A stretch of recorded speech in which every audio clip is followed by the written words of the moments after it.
Spotify réserve désormais des places de concert aux plus grands fans d'un artiste sélectionnés selon leur temps d'écoute. Est-ce que c'est un bon move? À voir. Franchement, il y a débat.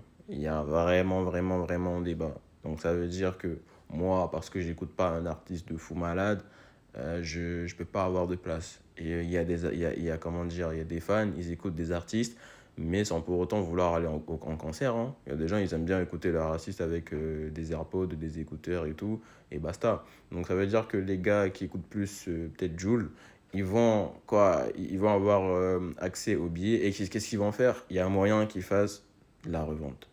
En fait, tout ça, c'est purement business. C'est même pas pour faire genre ou pour compatir avec les fans. Non, c'est purement business. On le voit que Spotify, actuellement, ils sont centrés au niveau capital et veulent gonfler comment dire, leurs bénéfices. Parce que quand tu acceptes aussi que l'IA fasse partie de ta plateforme sans problème et que les sous générés par l'IA soient, que tu les considères comme conformes, il y a débat, tu vois, il y a matière à vraiment se questionner en fait sur ces décisions-là.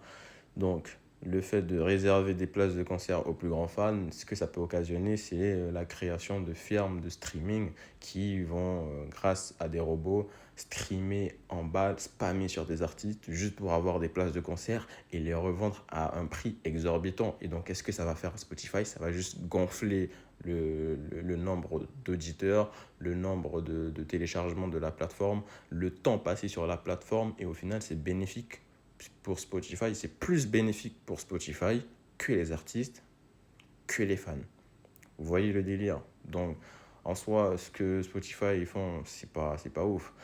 À la rigueur, d'accord, tu crées, comment dire, euh, une passerelle où les fans pourront réserver des billets, peu importe les fans. Encore une fois, parce que là, en fait, c'est une discrimination, hein. Pourquoi les plus grands fans d'artistes, wesh, et en plus sélectionnés pour leur temps d'écoute, MDR.